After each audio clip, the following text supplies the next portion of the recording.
Segment of the show, as I talked about when we got things started, just really tough for the ball club. We'll talk about it. I don't want to start piling things on, so we'll get into the games first. So, the Mariners completed the last 3 games of a 6-game road trip, their first road trip of the season, playing a 3-game set against the Toronto Blue Jays, including Toronto's home opener here on April 8th. That was a 2-5 loss, a game that, the Mariners really weren't able to climb into until too late. Toronto, they get the home opener and they make their fans happy. Our player of the game, first baseman Ty France. It's his first game back from the paternity list, as we talked about that last week. 3 hits on the day for Ty in a nice effort. Just unfortunate that his other hitters in the lineup couldn't do any more to help continue on offensively. On the 9th, our Mariners lose 3-5. Again, just really a game where they weren't able to do much until too late, and it just didn't matter. Our player of the game, right fielder Mitch Haniger. Mitch, 1 hit, 1 run, 2 RBIs, and 1 walk on the day. The Mariners do salvage the final game of that 3-game set on April 10th, a win in extra innings, 6-1. Our player of the game, starting pitcher Logan Gilbert, 7 2/3 innings pitched for Logan, 5 hits allowed, 1 earned run against, 1 walk, and 8 strikeouts. That 1 earned run against came on a solo homer by Vladimir Guerrero Jr. The Mariners hold on. They go to extra innings. Cal Raleigh hits a 2-run homer to start the things. Ty France hits an RBI single. So some nice action late. You can tell, though, in all of those games, as I mentioned, the Mariners offense doesn't really get going until too late. Thankfully, in this one, they're able to pull out the win. Gives them a happy flight home to Seattle to start off a 6-game homestand, their second homestand of the year. That began on April 12th versus the Cubs. A 4-2 win, so you take that win on the 10th against the Blue Jays. You get a win to start the homestand in the series against a good Cubs lineup. 4-2, our player of the game, center fielder Julio Rodriguez, 1 hit, 2 RBIs. That hit comes important time of the game, bases loaded, helps put the Mariners ahead and put them in a position to win this ball game. The Cubs do hit a solo homer in the top of the 9th, but Ryan Stanek's able to close things out, get his 2nd save of the season, 5th of his career, and the Mariners get that win. They looked for their first series win of the season in Game 2 on April 13th, but they were unable to do so. A 1-4 loss. Our player of the game, second baseman Jorge Polanco, 1 hit and 2 walks on the day. Another example of Seattle having opportunities to be able to add runs, go ahead, or even tie the game, and they just weren't able to do so, whether it was just failures at the plate, poor decision-making, poor swings, and all that sort of thing. April 14th, as the Mariners look to take the rubber match against Chicago on a Sunday matinee, they lose this one 2-3. Our player of the game, once again, Jorge Polanco, 1 hit, 1 run, 2 RBIs, and 1 walk. It's his 2nd homer as a Mariner, his first at T-Mobile Park, a 2-run homer late into this game. I think I can get that exactly. Yeah, the 6th inning of this game, the Mariners have a big opportunity with the bases loaded in the next inning, but a ground out into a double play by Ty France, the 2nd of the day for him, the 3rd overall for the game for the Mariners. Squashes any threat there, and a massive opportunity for the team to be able to either tie the game, as I mentioned, or go ahead. Our player of the week, before we really get into the frustrations here, I went with Jorge Polanco. I mean, he's our player of the game for the past 2 games there. The past 7 days, Jorge, the best OPS on the team at 829.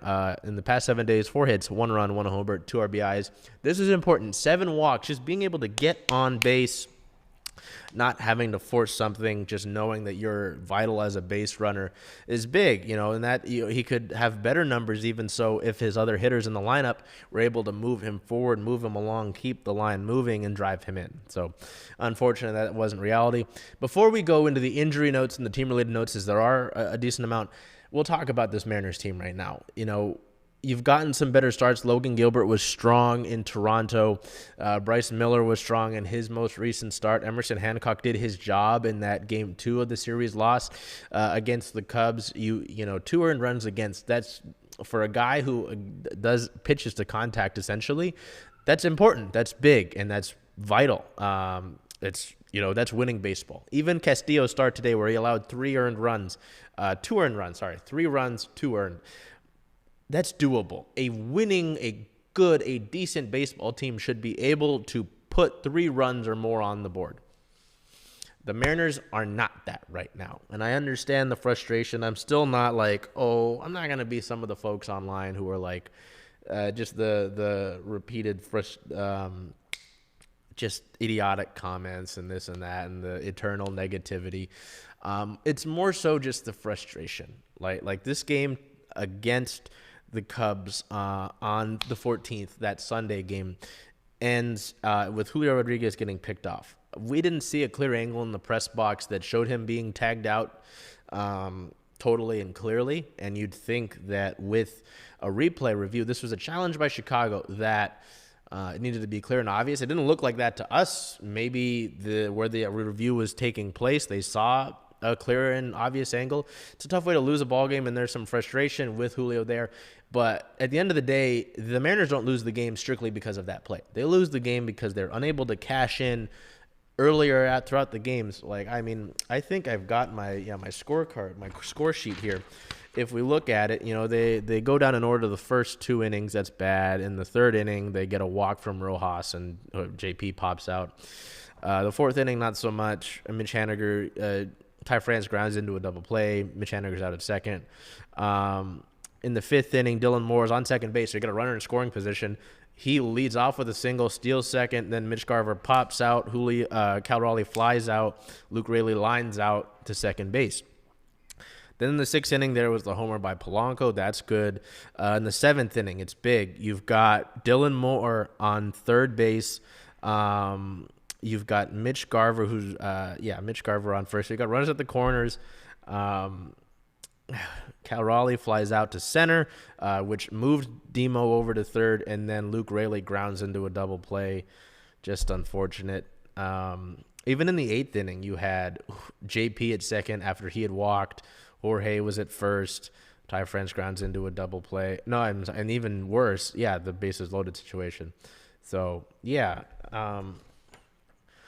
there's a lot going on with this Mariners team. It's not as simple as just one primary issue. They've had situations, where they've had the runners in scoring position and they just failed to capitalize. There are also times where they have been spun to death and they can't handle off speed.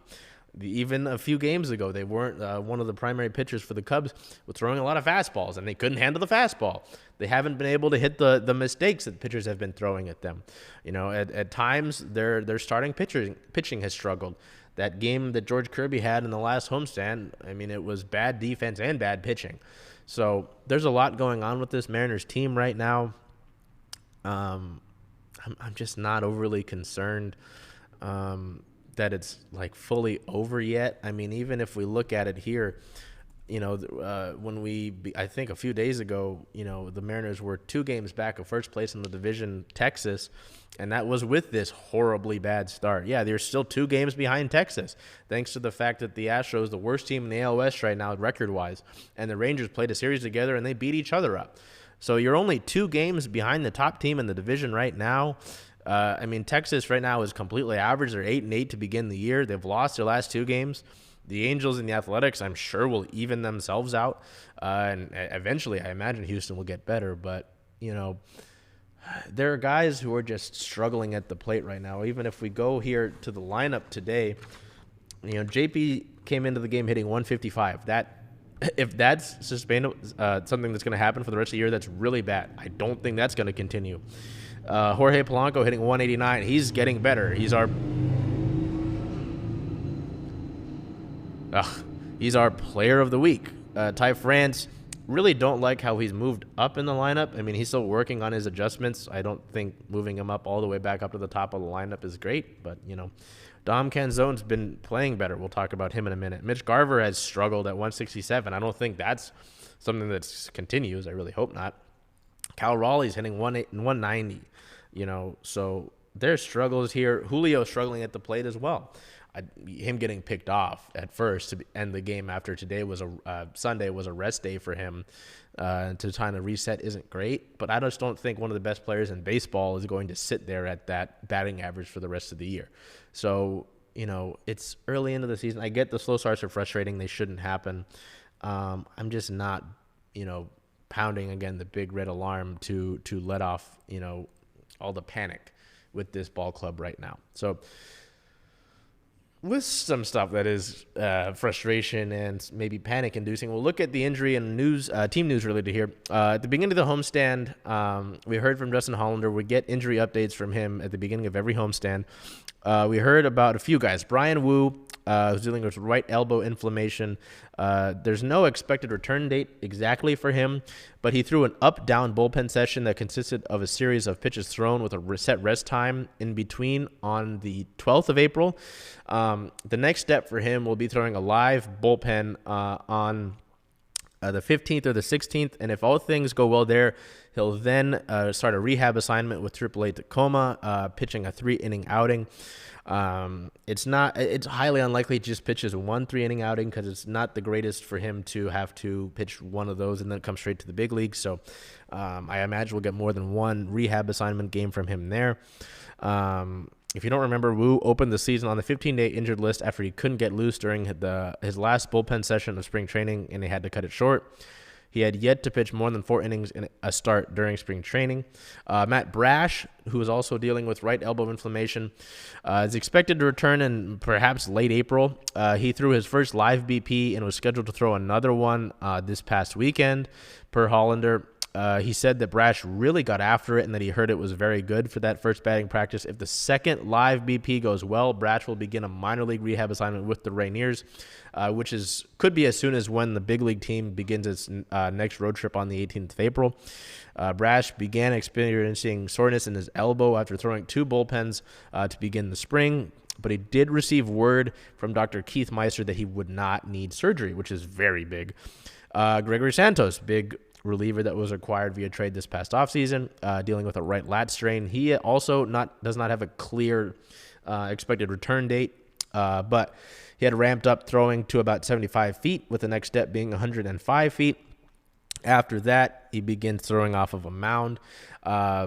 Hollander said that we have to be somewhat conservative so that we don't push him to a point where we have another setback. Santos initially experienced shoulder soreness at the start of spring training and had a setback by a lat strain during a bullpen session while he was ramping back up. Sam Haggerty, who is dealing with a personal issue, continues to get rehab assignment games and at-bats with AAA Tacoma after missing a chunk of spring training with what Hollander clarified as a not baseball-related issue. We still didn't get any sort of update about what that was. With the Mariners at a full roster, not no clear spot for him. There's no real reason for the Mariners to rush him back quite yet. We'll get to those guys in a minute. Edward Bazardo, another reliever, was scheduled to throw his first live batting practice over the past weekend, beginning to add more off-speed pitches during those bullpen sessions. He missed all of spring training with a rotator cuff strain, but resumed throwing, and the Mariners are hopeful that he'll be able to return to some game action near the end of April. He initially suffered the injury in a side session prior to arriving for physicals in Arizona. Going into team-related news, on the 8th, the team made quite a bit of roster moves. Right-handed pitchers Brett DeGus and Tyson Miller was selected from the AAA Tacoma Rainiers. Infielder Ty France was reinstated from the paternity list. Right-handed pitcher Cody Bolton was placed on the 15-day IL with kidney stones, which I'm told are not very fun to deal with. Right-handed pitcher Colin Snyder was placed on the 15-day injured list with a left knee contusion. He had a line drive hit right at him in the Toronto series, right off that the knee. No, I'm sorry. That was during I believe it was during the Brewers series. Same road trip. I apologize. Yeah, that had to have been. And he tried to stay in the game initially, but the Mariners made the decision to take the ball away from him, and then you see the injury there. Infielder/outfielder Samad Taylor was optioned back to the Rainiers after Ty France was reinstated, and right-handed pitcher Ty Adcock was designated for assignment. With updates on Bolton and Snyder, pardon me. We go over here.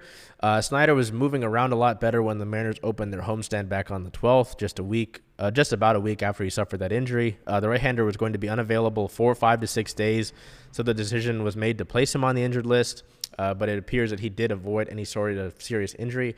The hope is that he's able to be reactivated once he becomes eligible, which is on the 23rd, but that would come after a minor league rehab assignment.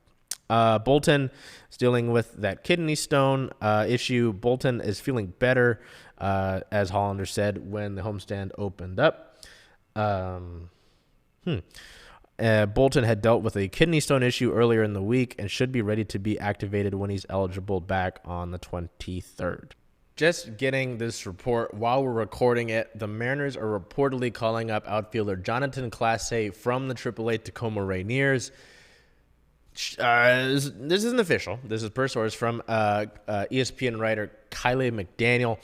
Clase is a big deal. I mean, he's one of the Mariners' top prospects, has an OPS over 1,000 with the Rainiers so far this season, obviously early into their season. Brings a lot of speed. Had a great season in the minors last year for the Mariners. There's a lot of excitement around him with Dom Canzone dealing with that left AC joint injury. Left the game on Sunday against the Cubs with a left AC joint injury as he was running to make a catch in left field. Didn't see the wall, ran full speed into the wall, had to leave the game early into it. Dylan Moore came in and played the rest of it. Scott Service said that a injury list stint would be likely and that they would have to call somebody up.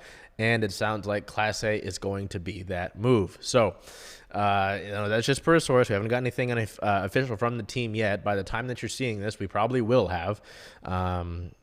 But that's a big deal. It's going to be really interesting to see when he debuts, what sort of impact he makes, how the team handles having him up at the big league level. He still had to make adjustments, at Tacoma with the Rainiers, but it's exciting, obviously, whenever you're able to have your top prospects make it to the big league level and contribute. So, whenever he makes his debut, it's going to be a big deal for Jonathan and for the organization as well. So that's it for the Mariners team-related notes and the injury-related notes. They continue the rest of this homestand and then get back on the road after that, sitting at a 6-10 record, good for 4th in the American League West. That upcoming series to finish out the homestand starts on April 15th versus the Cincinnati Reds.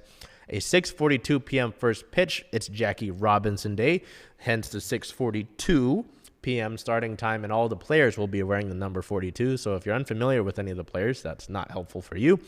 All 3 games of the Red Series are Ken Griffey Jr. home run robbery bobblehead days. The first 10,000 fans into the ballpark, each 3 of those games will be taking home one of those baubles, either in the home white jersey or, if you're lucky, the Northwest green jersey. The first 3 games of that road trip after that series against the Reds to close out the homestand are all in Colorado against the Rockies. April 19th against the Rockies is a 5:40 p.m. start. April 20th at the Rockies is a 5:10 p.m. start. And April 21st at the Rockies to close out that series is a 12:10 p.m. start. All of these times are in Pacific time. Hey, Charles. Hey, Jen. Hey, how about those M's? Oh, I'm excited. I know. Where are you going to watch all those away games, though? Away games. I was thinking of coming here since, after all, Rough and Tumble is the home of Circling Seattle Sports. I love that idea. Hope to see y'all here.